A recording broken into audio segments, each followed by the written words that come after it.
Yo, what's up trainers? Welcome back to a new video, and in today's video we're going to be diving into the Summer Cup again, but this time is going to be the Ultra League variant. So the team is very basic, to be honest, but honestly the Pokemon we are using today are so cool in my opinion, with the Dragon Breath user of KINGDRA on the lead, Blaziken and Charizard, and I'm gonna use Blaziken as a safe swap. Why? Because with the Brave Bird you can just scare opponents and also one-shot them basically with the stab counter damage you have as well. So facing off against the Swampert when they swap in too late can really be advantageous for you. So without further ado, let's hop into these matches, because today's matches are going to be super nice, with some nice energy management as well, as you will see my elo at the end of the video, so don't skip to that part. Make sure to hit that like and subscribe button if you haven't already, and let's check out this battle. So my opponent here safe swaps into an Obstagoon, which is not a safe swap. Definitely don't do that, don't use it that way. And we can just hard counter it, farm it all the way down and leave with a lot of energy. And if they decide to come back in with I think it was the Typhlosion, yeah, the Typhlosion, we can just easily go for the Brave Bird and either boom them out of the way or get the first shield, but we actually take them out, and that's going to be a GG already. There's nothing my opponent can do. Basically with the raw Dragon Breath damage, or the Step Dragon Breath damage I should say, we can easily just go for an Octazooka just to basically hope to get the debuff. And if we get the debuff, if this game wasn't over already, it is now, and my opponent still doesn't recognize it, so kind of like a waste of time for us right now, for you and me, but it doesn't matter because they will see it afterwards, because we can easily just let this move go through and then come in with our Charizard. They even go for the undercharge, which is funny to see. But now they see my third Pokemon and they know to top left. Alrighty, GG's. Let's hop into the next game. We got the Buzzwole on the lead. Obviously, we got the answers for it in the back, so I'm just going to instantly swap into my Blaziken to see if they have any hard counter for my fire type backline, and they actually come in with a Jellicent, and Jellicent is a bit of a pain for this team, hoping to land this Brave Bird, and we do, which is perfect, because at this point I don't really care about my Blaziken too much anymore, just because of the fact that it has done its job, right? It swapped, it got the hardest counter out, and it did a lot of damage. So now we can hopefully farm the Jellicent down without having to take 2 Shadow Balls. If we take 2 Shadow Balls, that's going to be a bit unfortunate, but we can easily take 1. Now let's see if they decide to go for the Shadow Ball straight away. Probably they will, and they go for the Shadow Ball straight away, which is fine. We can take 1, and now I'm just hoping that they just reach the surf or whatsoever, but I'm not thinking they did. As you can see, they reached the another Shadow Ball, taking us almost out. But they got a Greedent in the back, so this is actually starting to become very interesting, because it's also a Bullet Seed Greedent, which actually helps me out so much. So we throw here on good timing at the end of the Bullet Seed animation, as you see it coming in, making sure that your opponent doesn't get another Bullet Seed for free. And as you can see, it's really helping us out. We don't have to shield the first one, and now we're gonna shield up the second Body Slam. I also forgot to turn off my notifications, so that's why you see the blur in the on the screen. But anyways, let's see. We're gonna go for the Blast Burn. They're gonna shield up this move, and honestly, I think if we manage our energy well at this point, we can win this game, because the Jellicent is, I think, in or the Jellicent is already gone, but I mean they have the Buzzwole in the back, and we can easily just go for the Blast Burn here, overfarm the bit, and now we will be able to reach another Blast Burn before the Greedent will hit us with another Body Slam. And if I'm not mistaken, we still had a Octazooka as well loaded on our KINGDRA. Yeah, I just turned off my notifications, as you can see, and I'm not gonna swap in. Why? Because it might be some kind of lag or whatsoever, and I know I will win CMP with the move loaded. As you can see, they cannot farm us down. We get to the move, and that's going to be a GG. Very well played. So until now, some really cool battles. So if you like these type of battles and you enjoy the content, just to make sure, if you're new to the channel, hit that like and subscribe button. It will help me out a lot. Alrighty, next game. we got the Parisian on the lead. So, just as always, we're just going to instantly swap out, just making sure that we get that hardest counter of the fire type out. And here they actually reply with a Swampert. So I'm going to go for the bait, hoping that they will shield, but they don't, and that is really bad for me. At this point, I think this is already game decided for my opponent, which is a great call by them, because I basically have to double shield, try to get either shielded or switch advantage or... well, basically switch advantage is the only thing I can really get by at this point, because they called the bait, which is really unfortunate, because now they can just easily get to another move and take us out with switch and shield advantage. If they didn't shoot up that bait, then I think we would have come out this matchup with one shield and their Swampert a bit lower, giving us, or a bit more HP, giving us some more farm. But it didn't end up that way, so now we're gonna come in with the KINGDRA. They come back in with their Parisian, and I'm trying to catch a move. Can we catch? Yes, we can, and that's beautiful. Some nice energy going to waste there, and now we have to hope that whatever's going to be in the back is kind of like weak against us, and it actually is going to be their own CHARIZARD. So this game is not over yet, but it still is kind of, because I forgot that I didn't have a shield left, and yeah, this game is over if it wasn't already, and now it is over. And I think the biggest mistake here was me going for the bait, but obviously you gotta try something if your opponent is some shields up, so going there for the nuke move straight away is also a decision you could make instead of going for the bait. But either way, none of them is wrong. It's a bit of luck at that point, or reading your opponent what they're gonna do. And here I'm not gonna go for the bait, because either I have to bait again and get the debuff, which is really important, or just go for the nuke move. But in this case, my opponent decides to shoot up the right move, where they in the first place didn't shoot up, and they didn't shoot my bait, which they made all the right calls they had to make. Alrighty, we got Blaziken on the lead, which is a positive lead match.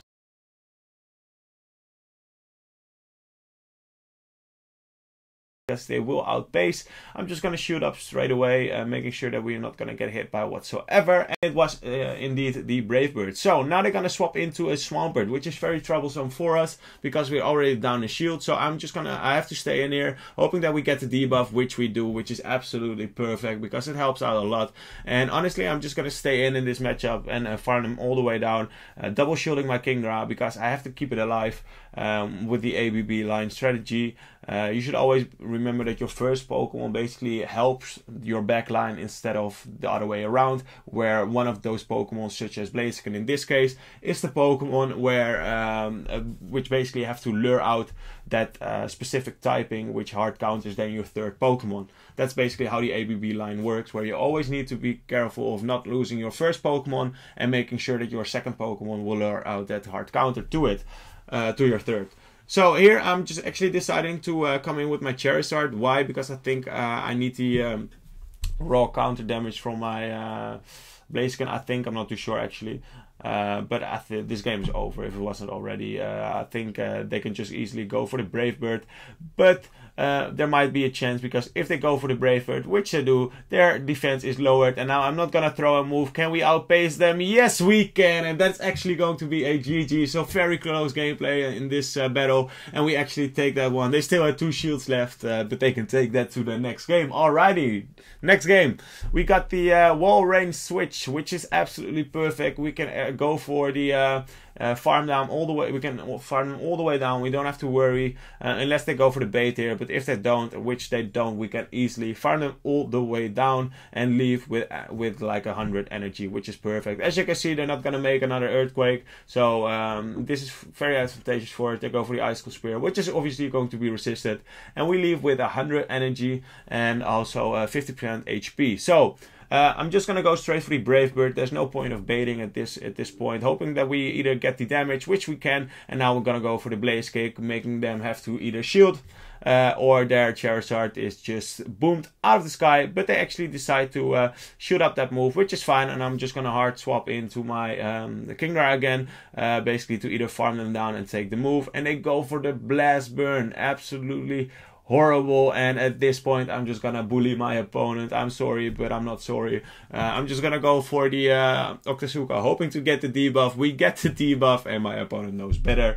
We still had the Charizard left, so there was no way of them winning that game. Right, my footage dropped, but we move on, and now we have the chestnut on the lead, which is perfect for us. We can instantly swap out, and now let's see how our opponent is going to respond. They actually decide to stay in, which is surprising. So this kind of gets me thinking that they either are core broken by our Blaziken, or that whatever is going to be in the back also has kind of like a bad matchup against our Blaziken. So there's no other option than shielding our Blaziken here, not getting hit by the superpower, because that would I think one-shot our Blaziken. And we farm them down, and we leave with almost a charge move loaded. So this is actually looking quite well for us. And what do they swap in? It's going to be a Venusaur. And honestly, at this point, they had their grass lead. They have a grass respawn right now. There must be another grass type in the back. That's what I'm reading right now. And if there's not, I'm shit at this game, but it doesn't matter too much. So let's see. And now we're gonna swap into our Charizard, and they have a Cradily. So they have the triple grass back team, which is a cool team, to be honest. I love always to have that one type team theme, which is always nice to run and try to outplay your opponent with it. But honestly, when we save swap into our Blaziken, they didn't really have the reply to it, so they had to stay in, which they played alright, I would say. Not the best, maybe, but still.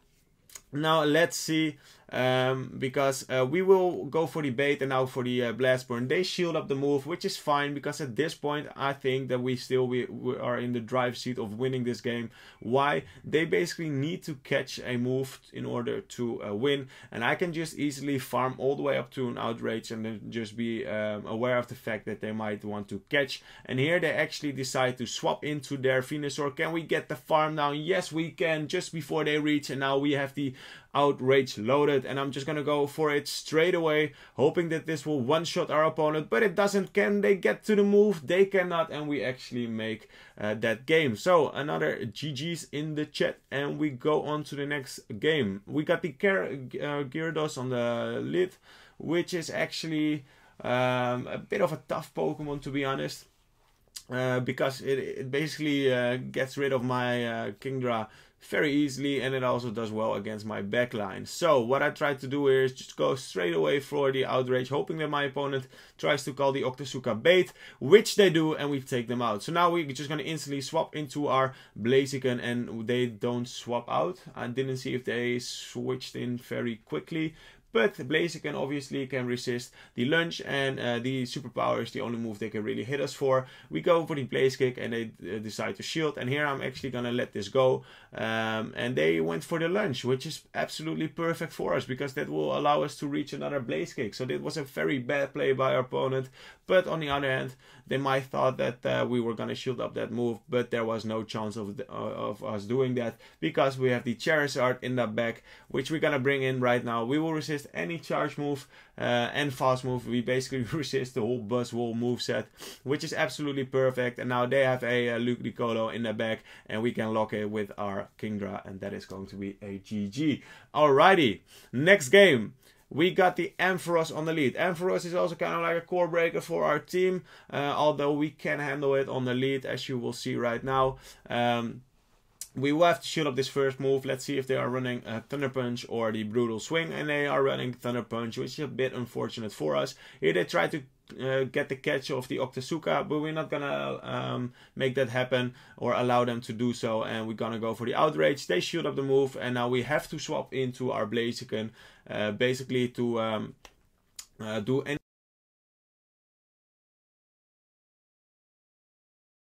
any good damage to our opponent. And now let's see if we will be able to farm all the way down after one Blaze Kick. Do we get the debuff? We don't, which is really unfortunate for us.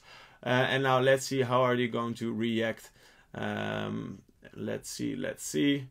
What are they going to bring in? They're going to bring in their Ampharos, and I'm just going to go straight for the move, making sure that we either get the damage or the shield back, and they're actually going to let this go, and they are not going to get the farm down. They're going to go for the move, which is fine, and now let's hope whatever is going to be in the back we can handle with our backline Pokemon, and it's actually going to be a Walrein, which is maybe a bit of a troublesome tough Pokemon, troublesome Pokemon for us to deal, especially because they outpace us to the move. And if we got to the Octazooka, I have to swap out there, not allowing my opponent to get more farm. And here we have to go for a bait, or either just go straight away for the Blast Burn, and my opponent shouldn't be shielding. But honestly, we are not in a driver's seat at this point for this game, which is unfortunate. I'm gonna go for the bait, and now we have to hope that we outpace, but I'm not too sure that we will to that move, and we get outpaced by 1 turn, which is really unfortunate, because if it would have been CMP, we would have won. But yeah, no, that is going to be a GG. Very well played to my opponent. Alrighty, next game.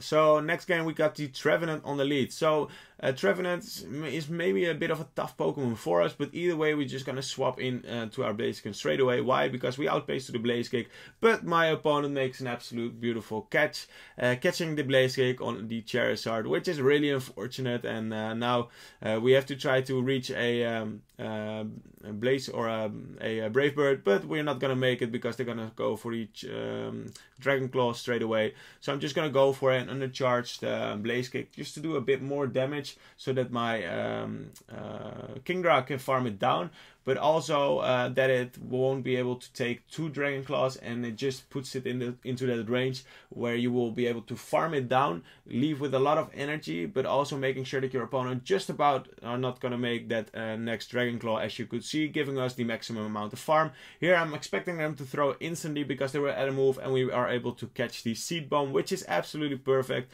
And now let's see, what do they have in the back? It's going to be Victini, and we should be able to play out this game if we do it right. Why? Because I'm just gonna shoot up this first move, basically to just shoot up any move really. They're gonna go for the V-Grade, which is going to lower their defense, and at this point I'm just gonna go for the Dragon Claws here. Because if they want to shield up this move, which they do, they have to go for another move in order to do any reasonable damage to us. But honestly, we can take a V-Create, as you can see, very well. And at this point, their defense is 2 stages lowered. So I'm just going to go for another Dragon Claw. This should be able to knock them out. And afterwards, I will be able to leave with a lot of energy. I'm gonna go for a bait, bit risky to be honest, because if they call the bait, that is a bit unfortunate, but I think we will be able to make another one. And now we're gonna go for the Outrage, and this should be enough to say hello Trevenant, and then also goodbye, get deleted, just about, and we farm them all the way down, and see you later. Alrighty, next game. We got another Gyarados. So Gyarados is again a trouble Pokemon for our team. This time they're not running Dragon Tail, but they're running Dragon Breath, just like we are doing. And they will outpace us to their crunch, which is annoying because we have to shield up this move. But I decided not to in this case, which is a bit unfortunate. But it will grab us early, either shield advantage or switch advantage. So I played this lead a bit different, maybe because of the fact that the Dragon Breath is more oppressive. But here we do swap out into our Blaziken, hoping to lure out whatever counter they have in the back. But we have an energy lead, which is very nice. So I'm just going to overfarm a bit and then go for the Blaziken here, just to make sure that our opponent will have a energy disadvantage to us. And they come in with a Swampert. And now we didn't overfarm too much, just 1 short, which is unfortunate of not us reaching the Brave Bird. So that actually is going to be very troublesome for us, because at this point this game is not looking too well anymore, but there is still a chance that we can win this game. Now they shoot up the Brave Bird, so that's actually going to make it even worse, but I think they are just at 1 Hydro Cannon, meaning that they need 5 more Mud Shots. So if we get the catch, this game might not be over, and we get the catch. So now we are cooking. Now let's see if we can still manage to take this game home, because they have to basically catch a move, but we are so far ahead on energy that if we play this well, we can actually take this game, because I think their Swampert is in range of 1 Blast Burn. So now let's see if we can still make this game and get a grab or take this game and win it. And now let's see, we overfarm again. Their Swampert is almost energy dry, so we should be able to outpace to the Blast Burn right now instead of their Hydro. And we do. Not even a CMP tie showing how much energy we still had against their Swampert. Will this be enough? Yes, it will, and that's an absolute perfect game to end this video. And also to see my elo where we got. I'm not too sure, to be honest, actually, if you will see the elo. no, that's the end of the video. But anyways, I hope you trainers enjoyed this video. I will also show a screenshot of my elo if I have one. I'm not too sure if I did. But anyways, I will tell it as well. It was 2296 if I'm not mistaken. So alright, I would say for the start of the season to almost be at 2300 already. And without further ado, I hope you trainers enjoyed this video, and I will see you trainers in the next video. Peace.